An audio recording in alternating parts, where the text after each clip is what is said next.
Good morning students, জোহার। U science বই চ্যানেলে আপনাকে স্বাগত। আমি হচ্ছি সিদ্ধার্থ। চলুন শুরু করে যাক।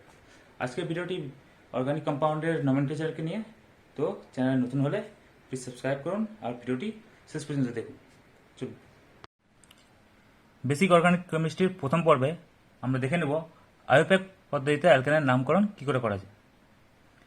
তো অ্যালকেনের যে কোনো স্ট্রাকচারে আমাদের প্রথমে দীর্ঘতম কার্বন সিঙ্গলটি খুঁজে নিতে হয়। এটি হচ্ছে প্রথম নিয়ম। দীর্ঘতম কার্বন শৃঙ্খল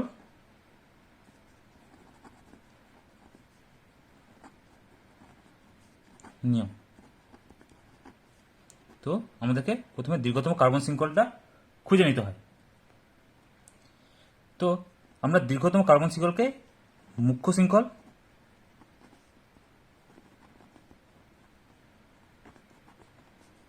এবং মুখ্য শৃঙ্খলের সাথে যুক্ত কার্বন শৃঙ্খলকে শাখা শৃঙ্খল বলি।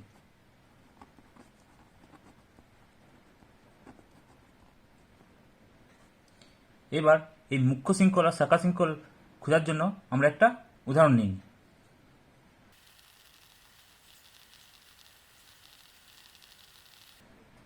এখানে আমরা অ্যালকেনের স্ট্রাকচারকে 3বার লিখে নিয়েছি, কারণ একটা অ্যালকেনের স্ট্রাকচারে একাধিক শৃঙ্খল আমরা পেতে পারি। দেখি তো প্রথম স্ট্রাকচারে কটা শৃঙ্খল পাওয়া যায়। 1 2 3 4 5। তো আমরা 5 কার্বন একটা শৃঙ্খল পেয়েছি।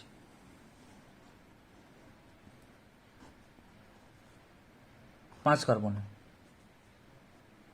শৃঙ্খল। এবার এছাড়াও এই শৃঙ্খল বাদে আরও শৃঙ্খল পাওয়া যেতে পারে, যেরকম 1 2 3 4। এটি একটি 4 কার্বনের শৃঙ্খল। আর এটা বাদেও আরেকটা শৃঙ্খল রয়েছে 1 2 3 4 5 6।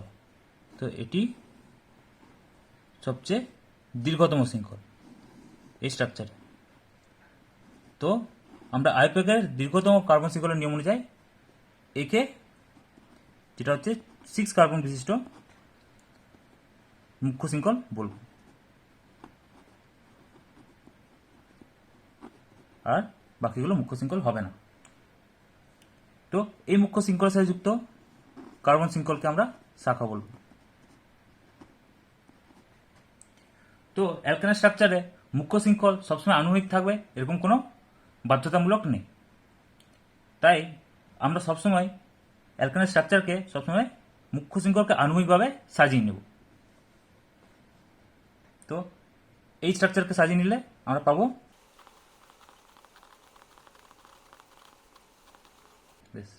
তো এই স্ট্রাকচারকে আমরা আনুভূমিকভাবে সাজিয়ে নিলাম মুখ্য শৃঙ্খলকে।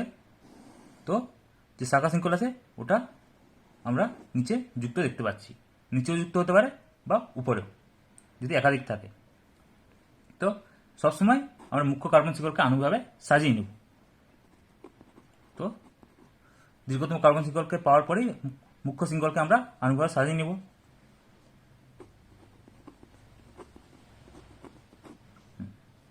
এরপর হচ্ছে মুখ্য শৃঙ্খলকে নাম্বারিং করতে হবে।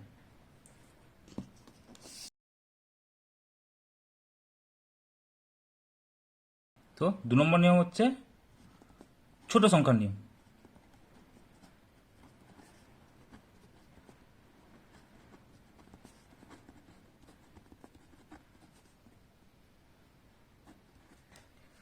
তো ছোট সংখ্যার নিয়ম আমরা অ্যালকেনের নাম্বারিংয়ে ইউজ করি।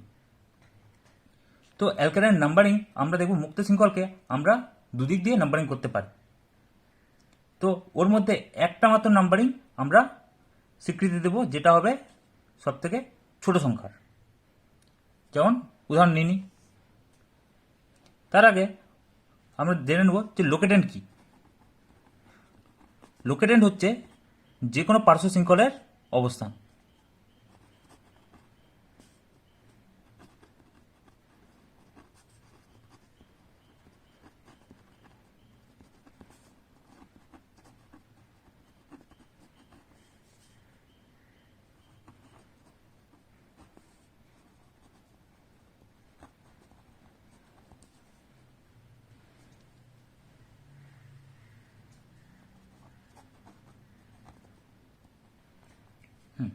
তো লোকেটেন্ট হলো পার্শ্ব শৃঙ্খলের অবস্থান মুখ্য শৃঙ্খলের উপর।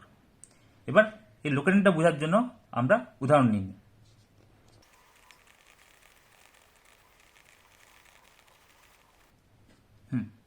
এবার দেখব আমরা প্রথমটাতে ডান দিক থেকে নাম্বারিং করব আর নিচেরটাতে বাম দিক দিয়ে। তো 1 2 3 4 5 6। তো এই নাম্বারিং অনুযায়ী পার্শ্ব শৃঙ্খলের অবস্থান আমরা পাচ্ছি 3 হচ্ছে লোকেটেন্ট এই পার্শ্ব শৃঙ্খলের। আর এদিকে 1 2 3 4 5 6। তো এই নাম্বারিংয়ে আমাদের পার্শ্ব শৃঙ্খলের অবস্থান 4। তো ছোট সংখ্যার নিয়ম একটাই জিনিস বলে কি, যেখানে পার্শ্ব শৃঙ্খল লোকেটেন্ট কম হবে সেটা হবে সঠিক নাম্বারিং।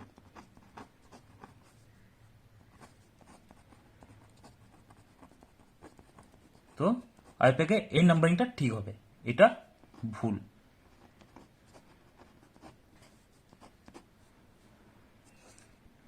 এবার যদি দুটো পার্শ্ব শৃঙ্খল থাকে তখন এটা কিভাবে আমরা বিচার করব?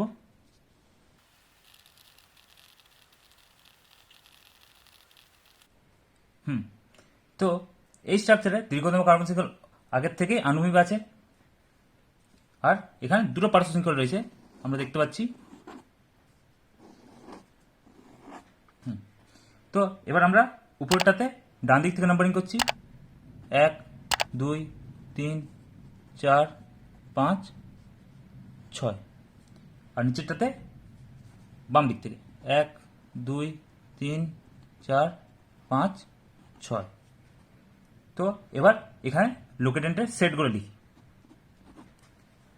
তো এখানে প্রথম যে লোকেটেন্ট আমরা দেখব 3 নম্বরে আসছে। তো লোকেটেন্টের সেট ফার্স্টে 3, তারপর একবারে 5, 3,5। আর দ্বিতীয়টার জন্য এখানে হচ্ছে প্রথম পার্শ্ব শৃঙ্খল 2 নম্বর কার্বন, আর এদিকে সরি এটা এখানে না, এবার ঠিক আছে। তো এটা 4 নম্বর কার্বন। তো আমরা দেখতে পাচ্ছি দুটো নাম্বারিং এর ক্ষেত্রে সেকেন্ড নাম্বারিং এ আমরা যে পার্শ্ব শৃঙ্খল আছে ওটা সর্বনিম্ন 2 দিয়ে স্টার্ট হচ্ছে, তাই এখানে আমরা আইপ্যাকে এই নাম্বারিংটা সঠিক। আর এটি ভুল।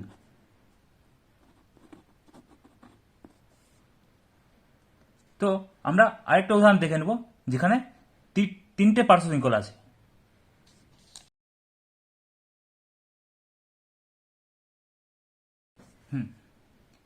তো দেখুন এখানে আমাদের 3টে পার্শ্ব শৃঙ্খল রয়েছে।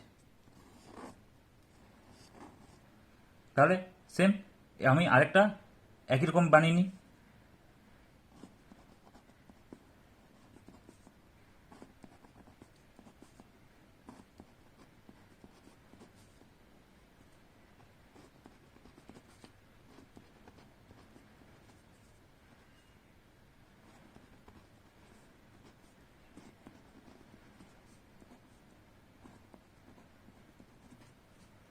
তাহলে এবার এটা নাম্বারিং করা যাক। প্রথমটা ডান দিক থেকে 1 2 3 4 5, আর নিচেরটায় বাম দিক থেকে 1 2 3 4 5। তাহলে প্রথম স্ট্রাকচারে আমরা সেটটা দেখে নিই লোকেটেন্টের 1 2। তো 2 নম্বরে এরা সাবস্টিটিউটগুলো আছে শাখা শৃঙ্খল, তো দুটো শাখা শৃঙ্খল আছে তাই 2,2। এরপর একবারে 4 নম্বরে, তো লোকেটেন্টের সেট হচ্ছে 2,2,4। সেকেন্ড স্ট্রাকচারের ক্ষেত্রে আমরা দেখে নিই প্রথম লোকেটেন্ট প্রথম পার্শ্ব শৃঙ্খল 2 নম্বরে, তারপরে পার্শ্ব শৃঙ্খল 4 নম্বরে আর 4 নম্বরে। তো 2,4,4। তো এইখানে সেটে প্রথম নাম্বারটা দুটো ক্ষেত্রে একই, তাই আমরা সেকেন্ড নাম্বারের দিকে যাব লোকেটেন্টে। আর সেই দিকে দেখতে গেলে এই সেটে লোকেটেন্ট সর্বনিম্ন, তো এটা সঠিক নাম্বারিং আর এটা ভুল। তো বোঝা গেল। এরপর আমরা একটা জিনিস দেখে নেব যে সর্বনিম্ন সংখ্যক লোকেটেন্ট মানেই যে যোগফল সর্বনিম্ন হবে না। আইউপ্যাকের নিয়মে সবচেয়ে ছোট লোকেটেন্ট যেটা হয়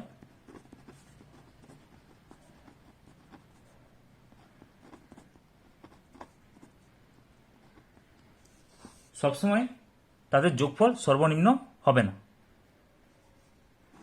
যোগফল সর্বনিম্ন নাও হতে পারে।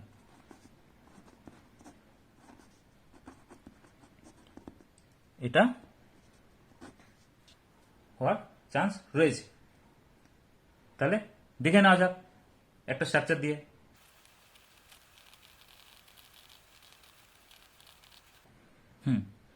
তো এবারে এখানে দেখে নিই যে নাম্বারিংটা কি হতে পারে। এখানে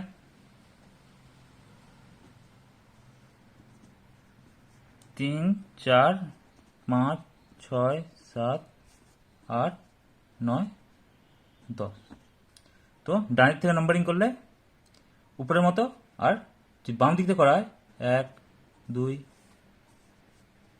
3, 4, 5, 6, 7, 8, 9, 10। তো উপরের নাম্বারিং অনুযায়ী লোকেটেন্টের নাম্বার আসবে 3, 4 আর 9।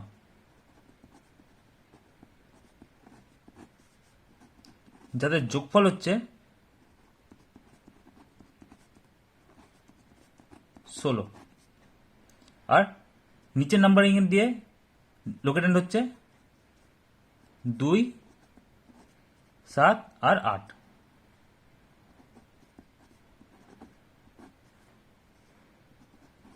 যেখানে যোগফলটা হচ্ছে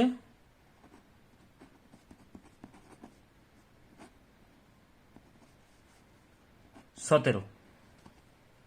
তো এখানে আমরা দেখতে পাচ্ছি এই দুটোর মধ্যে আইউপ্যাক অনুযায়ী এটি সঠিক নাম্বারিং।